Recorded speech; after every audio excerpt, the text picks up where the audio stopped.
Good afternoon, everyone.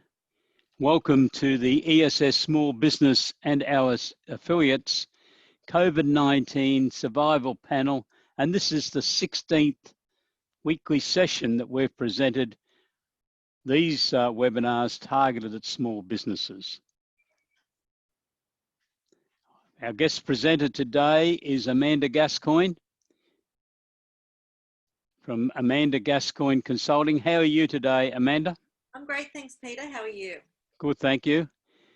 So Amanda will be with us shortly, and I'll be also making a presentation today. And obviously I'm the host. So Amanda's going to talk to you about utilizing your accountant to add value to your business.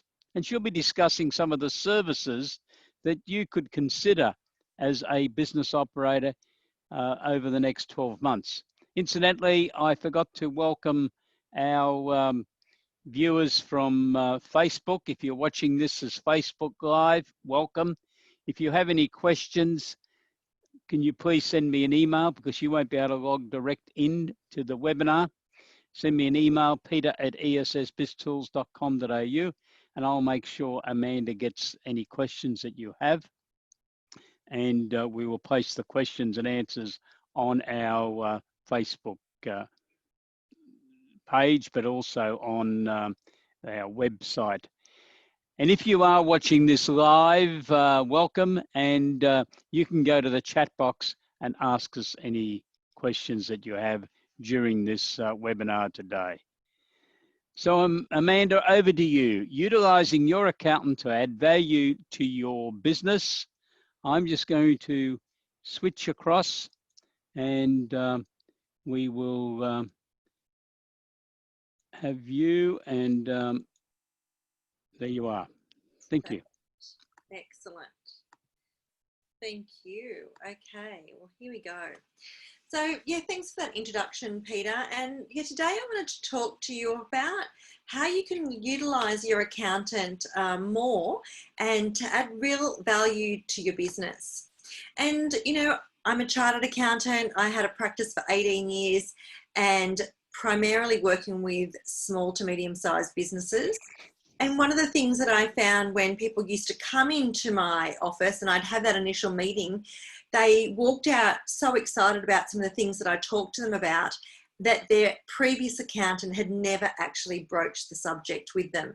So I wasn't doing anything magical. Their previous accountant certainly was able to provide a lot of the services that I was offering. It's just that it never had been discussed. So I thought I'd just sort of do a little bit of a background as to the things that I've observed, both being in practice and also now as I coach and mentor small and solo accounting practice owners all over Australia and in New Zealand. So a big thing is that accountants and their knowledge and all of their intellectual property is so underutilized by their clients.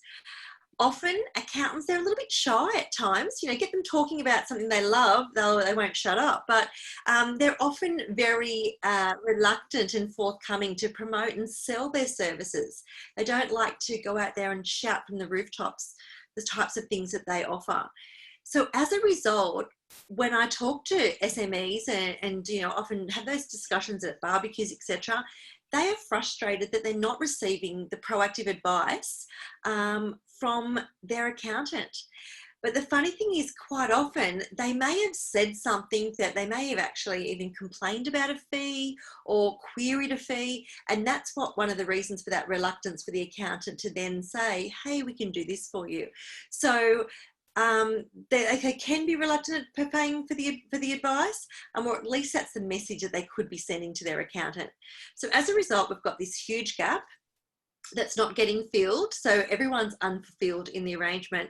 So I thought today we'd explore some of these areas and perhaps using these areas and what I'm going to talk about to open up the conversation lines between you and your accountant. So there's 6 things that I'm going to talk about. There's stacks more, but I only have 20 minutes. So I'm just going to cover the top ones that I think are particularly relevant and also relevant in these COVID times. So really about understanding your numbers, how you can utilize your accountant to get a better understanding of those numbers. how to understand and articulate what your goals are and talking to your accountant about them so they can help you achieve them. Generally about planning, about saving tax, optimizing your business processes. And I think a lot of businesses don't realize their accountant is very well placed to talk to them about this. And just have have them as a sounding board, and for that peace of mind. And as an accountant, I really love that part of the peace that I provided to my clients. So first up, about understanding your numbers, and I was very big on educating and empowering my clients to do exactly this. And so I'd pose the question to you, do you actually know what your break-even sales level is, and has your accountant talked to you about that? Now, basically, it's a spreadsheet, which you can see on that top right-hand corner. And this is just an excerpt of the spreadsheet that I used to use. So having a net surplus of nil, i.e. what you need, the sales levels you need to break even at different gross profit margins. So even that, do you know what your optimal gross profit margin is and what it needs to be? And if you were to tweak that, how much extra money that would actually make for you. So for instance, at a 20% gross profit margin based on this particular client's expenses, they had to have an annual turnover of 500,000. And I even broke that down into monthly, weekly, and daily, so you can see where you're at. So this is something very simple that your accountant can actually work with you, using your numbers out of your accounting programs to actually get these figures, which is so easy to understand and so easy to aspire and use as that motivator to get those certain sales levels. And then we step it up with, $25,000 worth of profit, $50,000 worth of profit, whatever you want, you can actually have your accountant plug into a spreadsheet just like this. So really thinking about what that break-even amount is, so what it's costing you just to open your doors and cover those costs, what gross margins that you are achieving, and comparing that with previous years, etc., and what you really want out of your profit levels. Leading from that is having a budget, and the amount of business owners that I see operating without a budget is quite astounding as well. So even just having a budget and popping that into your accounting software, you could be printing off profit and loss statements. So you actually, your accountant can help you prepare that budget at the beginning, and you pop that in your software, and then every month you can just be churning those reports, seeing how you're traveling. And then if you're not traveling so well, you can call your accountant. If you're traveling better than well and you think, oh no, I'm going to have a tax bill, you talk to your accountant. So, I mean, there's some really great things that at a flick of a switch, you're going to be able to use some of these things to get better information out of your accounting systems, out of your numbers, and, you really feel like you're working for something. Having KPIs. So, a trucking business, for instance, one of the big things there that we would have tracked was their vehicle costs, because fuel, rego, repairs, that was a big part. So fuel, truck expenses, and then labour. They were the two big things that we'd be monitoring even on a weekly basis. So what are the important KPIs that you should be tracking? And you could track them quite easily on your own once you've had your accountant help you ascertain what that is. And that could change each year as well. You can also see on the bottom right-hand corner, I've listed there just some key benchmarks that are available from the ATO website. And they have them both for tax information and for BAS information. So again, this is a nice little, it's very general. It's a very general KPI type ranges, but it just gives you an idea on where you're sitting. And this is the sort of stuff that the ATO actually use when they're looking at audit activities. So where are you sitting currently? And then we have more extensive industry benchmarks that are available. Accountants have access to a lot of these particular software, and they can actually show where you're sitting with normal industry benchmarks as well, which are very, very much more extensive. They look at what area you are, how big your business is, whether you're in a regional area, a capital city, etc. So that can be going down really, really quite deep. The second one that I want to talk about is, really understanding and articulating what your goals are. So, have a think. Has your accountant asked you, or have you told them what's important to you? Because you as a business owner may have different goals to the business owner that comes in and has the appointment with their accountant, with your accountant after you. So different stages of life, different income requirements, things that are important to you. So I think it's really important, for one, that you actually think about what those are from a short-term and a long-term perspective. Share that with your accountant so you're all on the one page, and then you can set some goals and action plans together and help you achieve those goals a lot quicker. So I know from me, a lot of people that I talk to is that they don't want to have to work weekends. They want to be able to make enough money, get through their work, and be able to switch off at the weekends and enjoy themselves, which is what they've gone into business for. Some just want to be able to drop their kids at school and pick them up in the afternoon. And for that's a real business goal. So really talk to your accountant as to what that is so they can help you achieve it. Another thing that I put there is, and I know a lot of people don't think about this, but being sale ready at all times. So ensuring that your numbers are stacking up, that you've got a business that's operating optimally should you wish to sell. And, that might be a planned retirement. And I've talked about succession planning, but it also could be unplanned instances where there's a health issue, a finance issue, or where someone's just lost their desire to keep going with the current business. Maybe a pandemic like COVID, and it's like, okay, I don't want to do this anymore. So being sale ready and having a really good relationship with your accountant, looking at those numbers can really help you to be ready in that instance. And also, everything's for sale at a price. If someone just came, a competitor came, just tapped on your door and said, hey, I want to buy your business, that's a really important thing as well, which your accountant can help you with. As far as planning goes, and we've seen some businesses that have done a lot of planning and have been able to very well adapt to the issues that we've had in the last 6 or 8 months. But there's others that haven't had any planning in place, and they've actually struggled particularly, a lot more potentially than others. So, having some planning around your cash flow budget, having some buffers. So in your bank account, whether that's stock, whether that's capacity, what do you need to have should something actually happen, and you've got some of those buffers. Keeping up to date with ATO is a big one that I know keeps a lot of business owners up at night.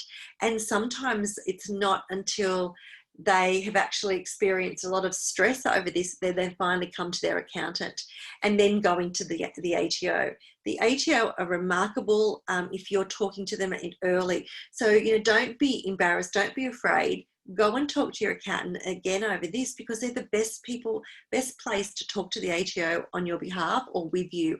So you are actually making some inroads and getting a resolution that is satisfactory to yourself and getting you back to sleep at night. And the other things there is that accountants can work with you in relation to just like normal business planning. You might think that you want to expand, you want to scale your business. How do you do that, and at what point? So it might be at a certain turnover level, or it might be as when we get this contract. What are the business planning opportunities, and what are your contingencies? As far as business survival, that comes back also to that buffer. But, what can you do from a survival? Like, what would you do if you lost one of your biggest contracts? What would you do if you lost one of your key employees? Your accountant and you could work together with some plans around that and have some contingency plans in place. Maybe it's not putting all your eggs in one basket and making sure that you've got different tiers of clients or different tiers of products, but really having that nice balancing act. They can help you. And then obviously business continuity plans. What does those goals look like? How many years are you going to be in business? At what point would you sell? You might say that's 10 years time, or it might be, well, once I get the business to a certain turnover level or a certain profitability level, I'm happy to get out at that point. So looking at that and what you need to do there. Maybe it's actually you've got a really key employee that you'd like to actually help them by your business. How would that look? And your accountant can work with you, whether that's you could do some some vendor funding, or you could do some things along the way, some stepping stones to help that end goal actually happen as you envisage it. Another thing which, I mean, I know a lot of business owners do tax planning and looking at saving tax and protecting their assets. But one of the things here is being proactive. It's no use coming to an account at the end of the year, or once you're normally doing a year-end results, to say, here's the tax bill. But had you and your accountant talked about that a lot earlier in the piece? So I recommend any time sort of from February that you'll have the chat with your accountant to work out whether or not there's some things that you can do to save some tax. And even if you decide that you're happy with that level of tax, at least you've got some forward planning to come up with the money, and you know what you need to do to be able to pay that when it falls due. But one thing I'd like to talk to you about, and you know, even if you have never had tax planning before, it's one of the things that I did in my practice a lot, and clients would often ring me and email me before I even had the chance to start promoting it in mid-February. But in relation to this year that we're currently in, so our 2021 year, we're going to see we're going to have JobKeeper income in there. That's going to be a bonus of income. So if you have may have started to actually come back from, you know, when we've actually had to do some maybe shutting down or slowing down, and you're now up to the normal profit levels, you've actually got extra income that you're going to have to pay tax on. In the 2020 year, a lot of your depreciation would have been written off. So no longer are you going to be able to get that $20,000, $30,000, $40,000 worth of depreciation, because it's all been written off in the 2020 year. Going to find that profitability levels, even though maybe your income and your profit isn't as high as what it was the same time in the previous year, you may actually find you've got more income that you need to pay tax on. So that's actually some planning that needs to happen there, which your accountant can help you with. Another thing that accountants do is looking to make sure that you are in the optimal structure. And sometimes when things have changed, it might be that you need to change structures, or maybe it was set up not at the optimal way in the initial instance. So an accountant can help you look at that structure. And I've also put in there protection of assets. So when we do structuring and when we do tax planning, we do look at both from a tax perspective and also an asset protection perspective. But in these days where we often have now quite a bit of wealth, in some families we have some blended families, and therefore it's a protection of assets that needs to actually occur from both a business and a personal perspective. So how do we actually ensure that happens? And your accountant is very well placed to help you do that and achieve what you want in that area. So if that's, you know, children to a previous marriage need to have this income or need to have these assets, they can help you do that and speak to their legal colleagues that can help you achieve that.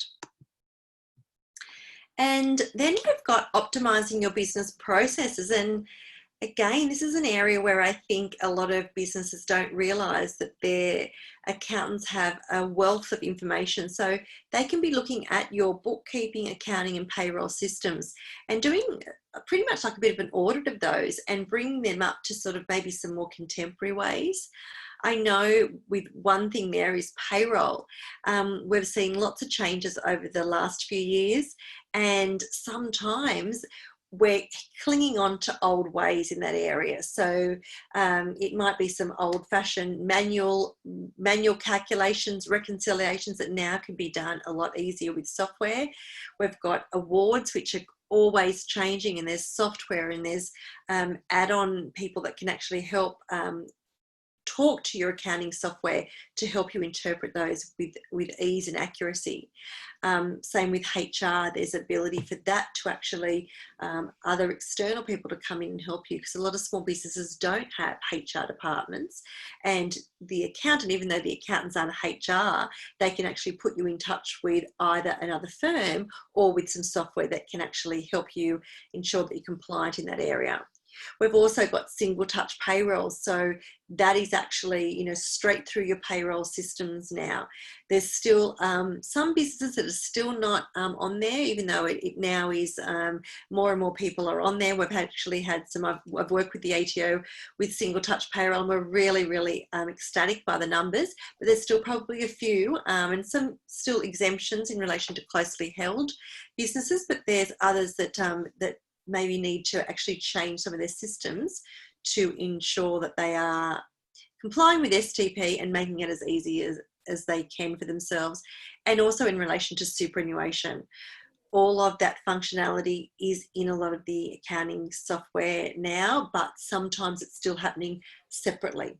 And so it's really a good idea that if you can have all of those things in one software program, and your accountant can help you with that. Also from the bookkeeping front, you know, making sure that's all contemporised and moving with the times, which will save you both time, money, and it will improve the accuracy. And a lot of accountants are offering this service to their clients as well. I know quite often in small businesses it falls on potentially a spouse or a partner to do this work. And I can remember a client of mine who had a tradie type business, and his wife was a school teacher, and she would have to, you know, in school holidays, get everything caught up to date. And she hated it. Even though she was very good at it, she hated it. She should have been, you know, looking forward to her holiday, but instead she was coming to do all this paperwork. So she actually expressed that she didn't like it, and we came up with a solution where we could actually do that for our client, and both parties were so happy. It didn't cost a lot of money, and yeah, as I said, everyone was happy. So, you know, exploring some different things as to, if it's not working, what other improvements or what other options are there, which are not going to cost you an arm and a leg, and also save, you know, it's worth, even if you had to pay a lot more money than you thought, it was going to allow you to do, the business owner to do the work that they want, and also having to do that stuff on weekends, out of hours, and in holidays. Accountants can also advise on a number of different software applications that are available, and also add-ons which work complementary to your accounting system. And there's so many of them in the marketplace these days. And then finally, accountants are really that sounding board. And, you know, I think the best conversations that I had with a lot of clients, often we didn't talk numbers. Numbers did come into it, but there were other things that actually came out of the conversation, which was that sounding board, and really gave the clients the peace of mind that they were heading in the right direction, that they were on the right path. And some of those things that we did that you could consider doing with your accountants are having quarterly or half-yearly meetings. So whether or not that's, you know, when you get your BAS done, or every 6 months. And in those meetings, not only will we look at the numbers, and it's an opportunity to ask any questions, but we can monitor your goals and your action plans. Accountants are great strategic thinkers. They've been trained this way. So, you know, they think about things potentially differently, or you might have actually, you know, you've got 90% of what needs to happen, but you just can't get the whole thing moving. Share where you're up to with your accountant, and they'll help you either connect the dots or help you, you know, just get that last 5 or 10% to need for you to actually to do whatever that is in your business. They're a voice of reason, and they can look at things in a completely different perspective. They have a lot of experience, potentially in your industry, potentially with other clients that have been through the same things that you're going through. There is just so much knowledge that to be tapped into, and really I'd encourage you to talk to your accountants on that front, and not only tapping into their knowledge, but tapping into their networks, because whether it's finance, legal, HR, R&D, all of those things, and accountants have got that. They don't have to do it all, but they know exactly. That's part of our research that we do as with our training, that we know exactly who needs to be connected with who, and we can make that really easy for you, and knowing that you're going to be referred to someone that's going to look after you and someone that you can trust. So if you have some quandaries, please reach out to your accountant in the first instance. And a piece of advice that I would have as far as getting more value from your accountant, and really, we've seen with COVID, the relationship between clients and accountants have really been cemented, and sort of it's been amazing how much accountants have been working with their clients in relation to JobKeeper and business continuity, etc. But maybe using COVID as an opportunity to reset that relationship, okay, and talk to them maybe some of the things that you don't feel that you've been getting out of the relationship, or that maybe someone else is getting from their accountant. Because moving accountants is, a lot of people really struggle with that. And, you really have this, been with someone for a long time, you really like them as a person, but you feel like maybe you're not getting everything that maybe someone else is. So even though you could go to that other accountant, that other friends or colleagues accountant, you really do like the person that you're with. So let's reset, explain that you feel like you could do some things differently, and you'd like to explore whether or not they could offer you these services, and they will be really happy that that's been brought up. So, use this time to do that. Tell them what you want, ask them how you could work with them more, and come up with a mutually agreeable fee and payment term. So I think a lot more accountants these days are working out this holistic package that you'll get these things: quarterly meetings, 6 monthly meetings, your normal year-end work, your BASs, if that's what you want, and actually then breaking that up to like a total fee for the year, and then you just pay it monthly. So you know that you're constantly going to be getting the advice, and you're paying for it, and don't have to worry about, oh, I'd really like to have that 2-hour meeting or hour meeting, or I'd like to get them to come and do some advisory stuff for me, but I really don't have the cash to do it. This way, you've actually got those parameters already worked out. And as I said, they're there with the skills, they're there with the knowledge, and they're very helpful. Obviously, they love helping their clients. So yeah, let's hope that these things that I've spoken about today really help you opening up the conversation with your accountant. And there's some of my contact details, and I'd love to take any questions if they've come up. So I don't know whether there's any questions, Peter, or if you're watching this on replay or on Facebook, send the questions to Peter, and I'm only very happy to answer them. Thank you. Thank you very much, Amanda. I haven't seen any questions yet, so those people who are watching us live, if you would like to type in some questions now. But I found that very interesting, Amanda. It's interesting to sit back and listen to another professional colleague analyse this. But there's a few issues I'd just like to emphasise for our viewers. And I thought you finished on a very positive note. Please, if you're in business, utilise the skills of your accountant. And I think that's one of the big issues that's come out of this horrible, horrible situation with COVID-19, is that accountants can do a lot more without downplaying it, a lot more than just preparing annual accounts and tax returns for businesses. That's right. That's right. And they're very well equipped, and they love doing that. So Yeah. And that's the thing. Once you start talking to your accountants about these things, they, some of them, it's really they've got so much energy around this space, but they don't want to broach it, or they're just sticking to compliance. But there is so much more in it. It really, really makes for a much better relationship. And, it saddens me when it doesn't happen. Yeah. Now, the other key issues, you started off, I thought, break even. That's one of my pet subjects. I think every business should know their break even. It does depend on your gross profit percentage, as Amanda pointed out to you. So if you don't know what it is, please ask your accountant, and then have it, monitor it every day, week, month. The other thing, item that I would like also to emphasize is this concept of being investment ready at all times, not for you to make an investment as the SME, but for someone to come to you. Over the years, when I was actually in practice as an accountant, I saw people miss out on sale opportunities because a potential buyer would knock or a representative, normally a real estate agent or a business consultant, would knock on someone's door and say, oh, I've got a client that's interested in acquiring your business. And the excuse would be, oh, the books are at the accountant's and they're not going to do them for 3 or 4 months. So by the time they got everything put together, that buyer had gone. They'd moved on to another town or something else and bought another business. And I had a few people come to me and were quite upset. You know, hey, I heard that fella paid out a few $100,000 to buy a business just down the road. And I said, well, they must have been investment ready. So it's an important point.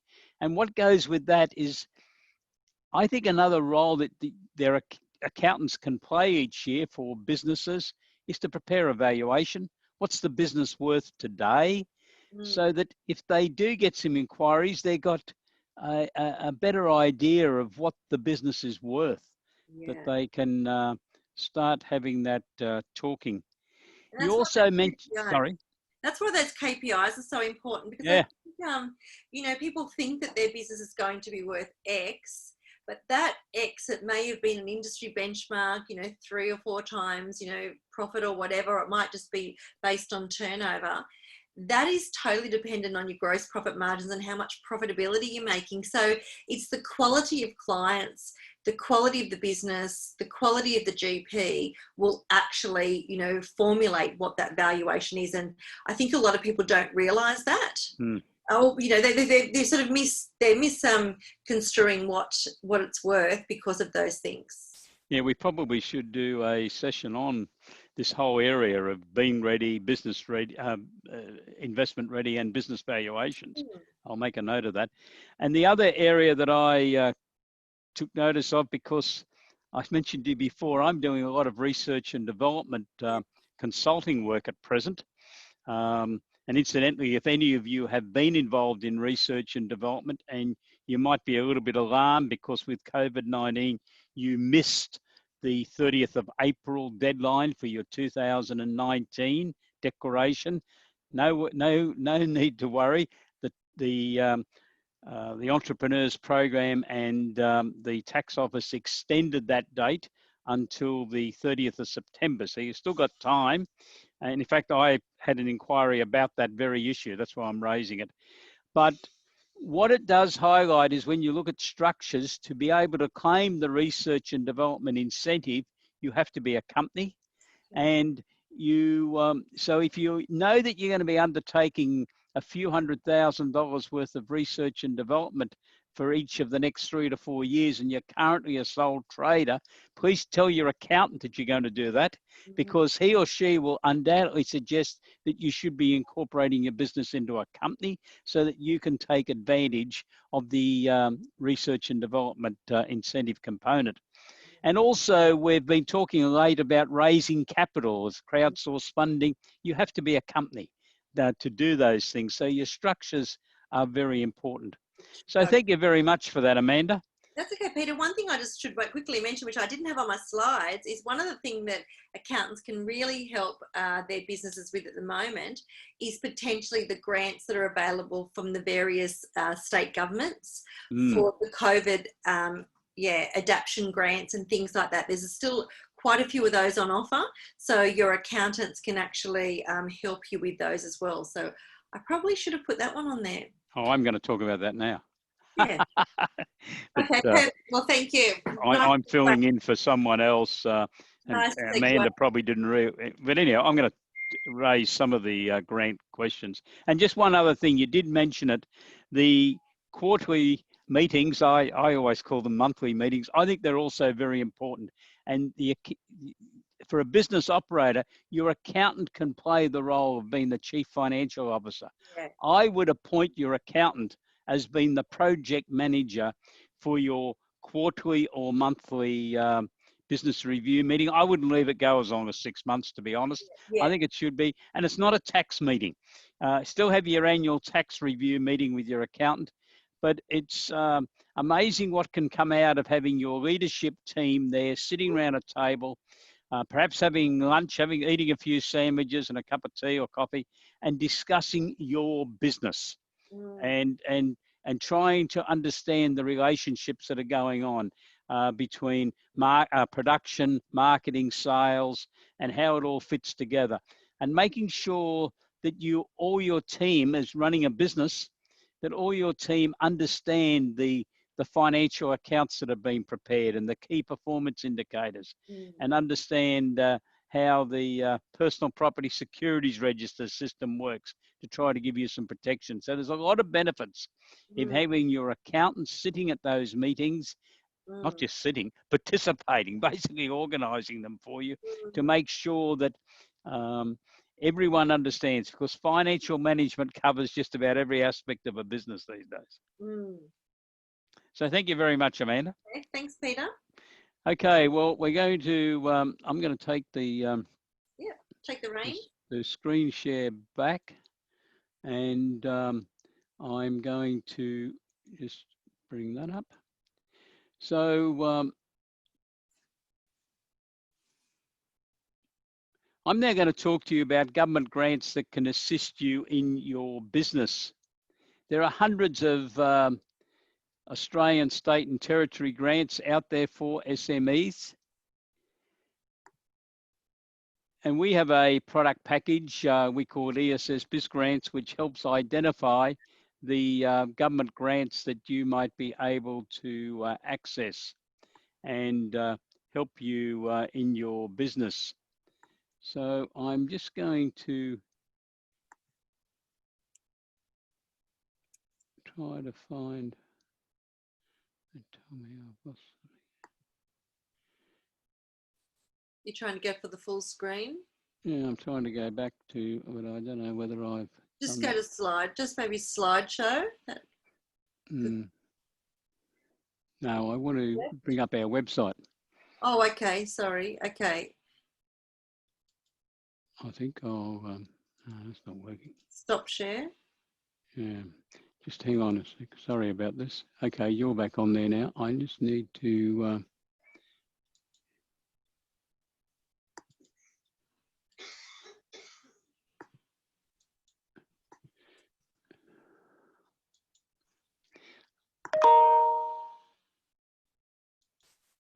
I can bring it up if you like. no, I'm just bringing it up here now. I thought I had it reserved,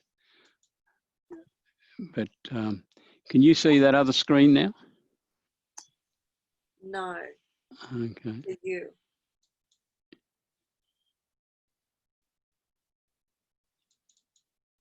Yep, that's it. I can see that now. That's right. Yep, that's right. Okay, sorry for that, folks, but playing with different websites here. What I brought up is our ESS Biz Grants website. This is a site that we've developed a few years ago, primarily to assist accountants, but we have some SMEs and business organisations who do use it. So it's there to facilitate people being able to find grants. There's a lot of explanatory material, but I just want to give you a quick overview so you get some idea of what can happen in a particular business. Now, before we started, I'd set up a new business, which we call the Trial Business Enterprise. And I'm just going to go right back to the beginning. So when you start, so I've called this company Trial Business Enterprises. We have to decide what sort of entity it is, because grants vary based on the sort of entity that you're running for your business. So I've selected a company. We ask questions. Do you export? So this business does some exporting. And incidentally, the business is a fabricated structural steel business. Let's get my notes back, what I called it. So that's what this Trial Business Enterprises Proprietary Limited is. They export, they import, and then we had to identify the number of employees. Well, on my reckoning, they got 14 employees. So there's a band, because government grants have got all sorts of different levels. And there is a band there that runs from no employees up to 20, and then they start asking questions for some grants for 20 to 200, then over 200. So we've selected 0 to 20. We're asked, do we have an ABN? You won't get a government grant unless you've got an ABN, so we've answered yes. And the years that you've been in business is also very important. And this business, on my reckoning here, has been in business for 10 years. So it's obviously over 3. So that's how I've answered it. We then want to know the annual turnover, because this is another key question that comes into play in grants. This business has an annual turnover of $6.5 million. So they're in the band of $1.5 million to $20 million, which is one of the bands that we've created because of grants. We're registered for GST, we're not tax exempt, and the business does some research and development. So we just save that and move on. What we can then get is proof of that, but I won't go through that. We just are able to repeat. But we then go into the business industry codes. Now, I always want to show you how easy this is to enter. So we're a fabricated structural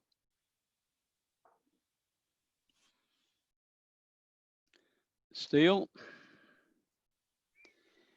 So we enter that in and we can search, and that tells us that that is the Australian Taxation Office have got a code for every type of business, and this one is that 22210. So we click that and say, yeah, that's a code, but we want to find what grants are applicable to that type of business. But then you said to me, oh, wait, we also do some wire products. Is that included? And I look up the tax office charts and I see that's a separate issue, and it's got a separate number, 22910. So we'll insert that number as well, and we'll add that.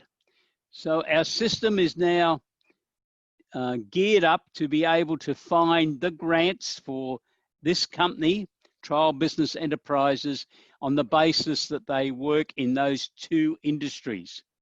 We then hit search grants, and the system has now told us potentially 60 grants. Now, we're not going to get all of those because some of them will be ruling out. I should have told you this is a Queensland business situated in Townsville. So there are some specific benefits for businesses outside the capital city in Queensland. And there, I'm just flicking through here now so you can get an idea of the number of grants that business, let's go back through it. It's a company, it exports, it imports, it's got 14 employees, it's got a turnover of $6.5 million, and it's been operating for 10 years. So this is a mixture now of state grants, so Queensland government grants, and possibly a couple of other state government grants, because the states are competing with one another to try to attract businesses to go to them at the current time. Well, they've been doing that for the last few years, actually. So that's primarily started between South Australia and Victoria, as I see it, and then New South Wales and Queensland have joined in. So you might see a couple of their grants come up here. But also there's a significant number of grants from the Australian government. And there's defence industry grants that are very popular for some tradie businesses. And there's various disaster grants because of drought, bushfires and floods and cyclones where they affect activities in Queensland and Western Australia and to some extent northern New South Wales.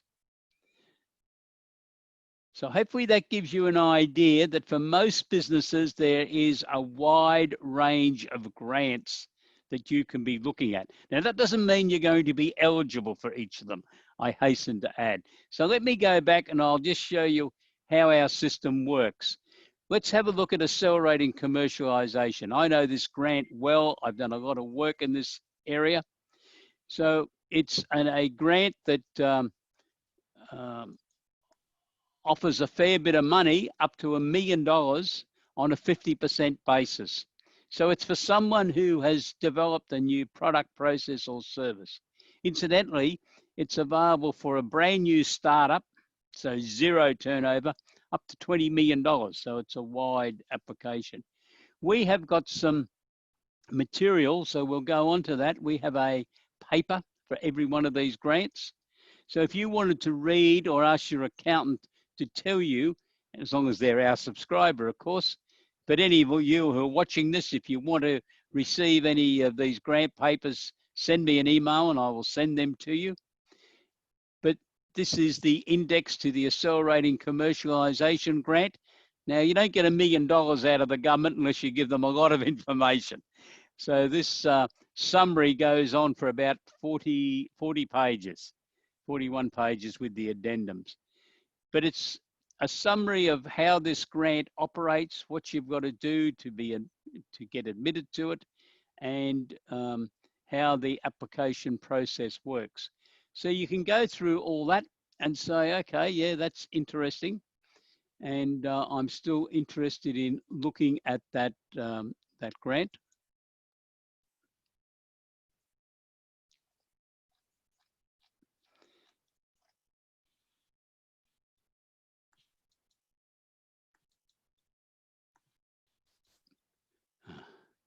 So you could do that, and I've pressed the wrong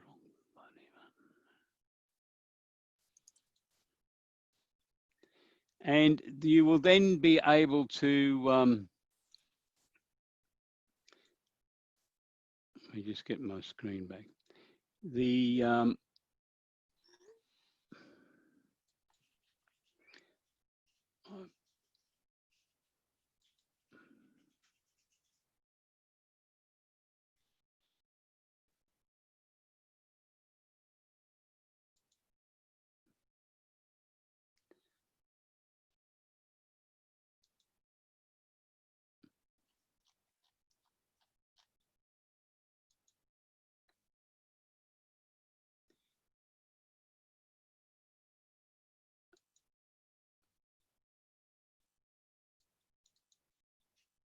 hopefully you can see that again. My apologies for that. Okay.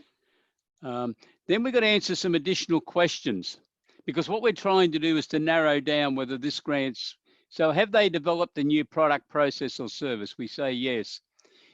If the applicant is not a company, so if you're a sole trader or in partnership, you could apply to be involved in this grant, but the undertaking is if you're offered an invitation to be part of it, you have to form a company. So we say yes to that. Does the applicant have the ability to fund? So whilst I said the grant was up to $1 million, that's only 50%. So if you've got $1 million, there's got to be a $2 million project, and you've got to be able to indicate where you're going to get your share of the money. Now, the total project might only be $300,000. So if you're admitted, you would be given a grant of $150,000, but you have to show where the other $150,000 is going to come from. It could come from a capital raising, primarily as an early stage innovation company, and or as a crowdsourced funding company, or it could come from cash flow from within your business, or it could come from a Section 708 capital raising. So if you're interested in any of those matters, talk to your accountant or send me an email.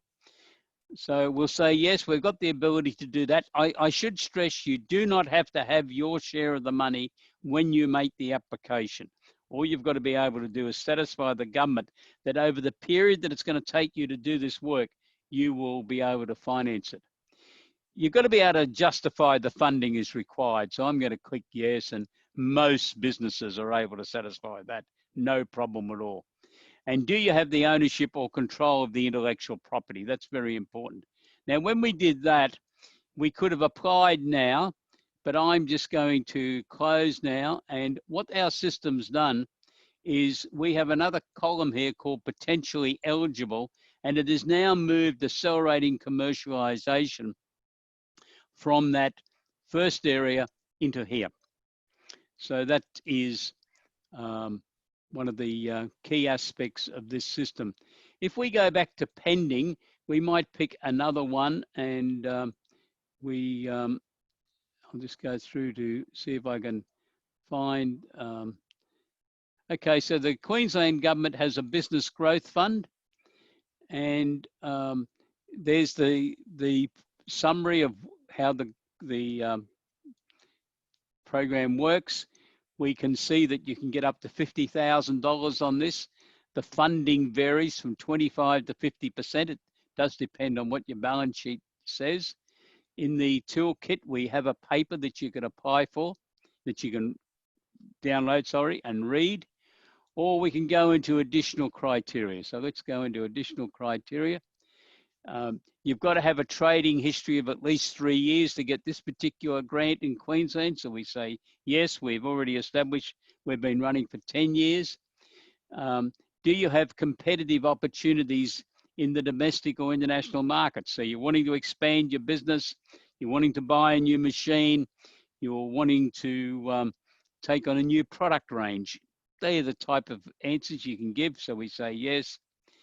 And if you are you experiencing growth and not a stagnant business? So the Queensland government in that particular grant is looking to reward businesses that are achieving higher than average growth and can see where they're going. So they're really on the scaling up trail. So we'll say yes, because I just want to show you what you then get out of this. We hit close, and what it's now done is transferred that grant also into the potentially eligible. If when you did that evaluation, a grant was shown to be potentially ineligible because you didn't meet the additional criteria, you would be listed then in the potentially ineligible column where you don't have any of those because we haven't found any that are ineligible. But I'm sure if we went through the 60 of them, we would find some were ineligible. What I want to show you then now is your accountant can then click on print report, and he would then give a report. So it's going to have your business name, Trial Business Enterprises. It gives you a very brief précis on the Accelerating Commercialisation Grant, and it tells you you could get anywhere from $5,000 to $1 million, and then you could also potentially be eligible for the Business Growth Fund program. Now, your role then as the client is to decide whether you're going to actually apply for that grant. You've then got some decisions to make. Are you going to complete the application yourself, or are you going to ask your accountant to prepare it for you? So that's the next role that you have to play to decide. So that gives you some idea of how the grant funding works, how your accountant can help identify it. And I think, as I said at the beginning, we do have some businesses use this technology, but in the main, it was drafted to suit accountants. But I just wanted to give you an inside view of how many grants that potentially could be applicable to a business. And unfortunately, a lot of people running businesses have really got no idea of this. And at this stage, as Amanda said at the end of her presentation, because of the COVID-19 coronavirus, there are more grants floating around the Australian system now than what there normally is. If you're inclined to apply for a grant, I'd be doing so now, because I suspect as we get further into this new financial year, we might find that the appetite for new grants from governments, particularly state governments, is going to reduce, because the state governments, I suspect, have spent 3 to 4 years of normal grant supply in the last 4 to 5 months as they've tried to help businesses, and they're still obviously helping businesses through this problem. If you any comments or questions you'd like to make on? I think that's great, Peter. And I think, a lot of accountants this would be great if they, with their clients, they could be looking, this could be a service that they're actually offering as part of their year end, or as part of a certain, they might have something they can actually look at these on a regular basis as well. So yeah, definitely, if people think maybe that's one of those resetting tools. We want the accountant to be on the lookout for any grants that are available to us. They should be, because it's great for the client, and it can be also fairly good for the accountancy firm. I know. I guess that's probably one thing that I sort of didn't get involved a lot in. I think, and probably something that could have. Usually, these often were explained to clients through their industry bodies. So that's probably where the news sort of got out. But I really think, again, that this is something that accountants can be working with their clients with. And I really like that point that you made about the structuring. One of the things that I did, I definitely set up my clients with a structure that was going to be optimal in the long term for that very reason, from an asset protection, but also to be able to be eligible for the different grants or for different things that might come up. And it usually is that they need to be the corporation or the trust for that to occur. So that's another planning that, you know, planning in advance and having someone there that's going to look at all these things for you. Yeah, and as this video webinar is targeted at SMEs, you need to be proactive in this, I think, as an SME, and alert your accountant to what you're thinking. Yeah. If you're planning to start a different or undertake a significant amount of research and development, or you want to go down a path where you know that you're going to need to find some money, and you've got no assets to offer to a bank as security. One of the great new activities that have been legislated for in Australia in the last couple of years is the companies to be able to raise capital direct from the public, far more than what they've ever been able to do before. As a crowdsourced funding equity raising company or as a early stage innovation company. And later this year, we're going to have the Australian Business Growth Fund, which is a federal government, federal government banks funded organisation that I think's gone a little bit on the back burn because of COVID-19, but a chair's been appointed. The chair is the ex-Tasmanian Premier, and he is currently helping the Treasurer appoint directors. And that organisation is going to be investing in businesses, acquiring between 10% and 40% of their capital.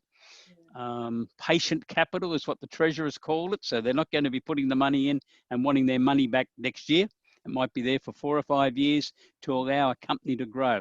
I suspect that to get that, you're probably going to already have gone through the capital raising process previously as a crowdsourced funding company, or have raised capital under Section 708 of the Corporations Act. But there's some great opportunities out there now for companies to grow without having to do an initial public offer and go to the expense of being listed on a stock exchange. You don't have to do any of that. You can go to the market and raise up to $5 million as crowdsourced funding companies, and any amount of money as an early stage innovation company. There's no limit, but obviously that's going to be determined by the appetite for the investment that the investors have got. Yeah, it's definitely about being proactive. Like even that you talked about the R&D. Quite often, a lot of SMEs would come to the accountant and say, we need you to put the R&D claim in. But that was the first accountants ever knew of it. So that's where that proactive communication at the very beginning comes into play, because then what we've got to do is say, look, we can do it for you, or we can outsource it to someone else, but you've got to go and give us all this extra information. That takes you twice as long when you've got to go back and do it, where it could have been done effectively at the time, in real time. So I think that's probably a classic example of this proactive conversation, because it's something that we as accountants don't get until the end, and then mad rush trying to get it done. Obviously we've got some extensions this year, but you know, you're trying to get it done before a tax return, and yeah, it can become a costly exercise when we've got to go back and backtrack things. Yeah, and you know, and sort of isolate to different areas. Yeah, so hopefully that gives our viewers some inkling of the type of non-taxation services that your accountants can be offering to you. They can give you advice on these matters, or at least, as Amanda, you said at the in your presentation, if your accountant does not want to actually do some of that work because they're too busy, they can then, because they know what your position is, they will then be able to refer you on to someone else who they know specializes in that sort of work, whether it's research and development, Yeah. whether it's preparing business plans and budgets and cash flows so that you can raise capital or go down the crowdsource funding path. There are tremendous opportunities out there at present.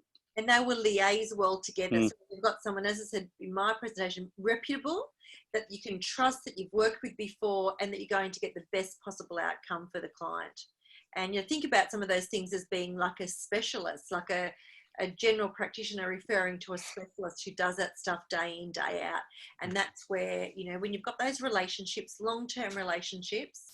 I mean, some of my clients that I started in, you know, when I started in 1995, not my practice, when I started working for someone else, those clients are still clients of my brother who bought our practice all that time, you know, because, you know, you're investing in long-term relationships. And I think that's a beautiful, you know, there's no need to change accountants if you're not getting that service, if you can actually have that quality and honest conversation with them, because chances are they will be able to look after you and deliver what you want, but it's about having that conversation. Okay. So thank you very much for being with us today, Amanda. Thank you for people who are watching this video. Our next video in this session is next Wednesday, the 12th of August, where our keynote speaker is Priscilla B. Smith, who's going to be talking about the tax agent type services that can be of value for SMEs. And I'll be talking about enterprise mentoring workshops, how your accountant can assist you by sitting down and having a roundtable discussion with your leadership team once or twice a month for an hour on a range of subject matters, and then working out where they go to. It's a very popular activity. I do a fair bit of it each year with clients, so we're going to try to run a session built around that. So Amanda, thank you very much. And the people watching this video, thank you. And if you do have any questions, please send us an email, peter@essbiztools.com.au. Thank you very much. Thanks. Have a great afternoon, everyone. Bye. Goodbye. Thanks, Amanda. That's okay. Thanks, Peter. Bye. Bye.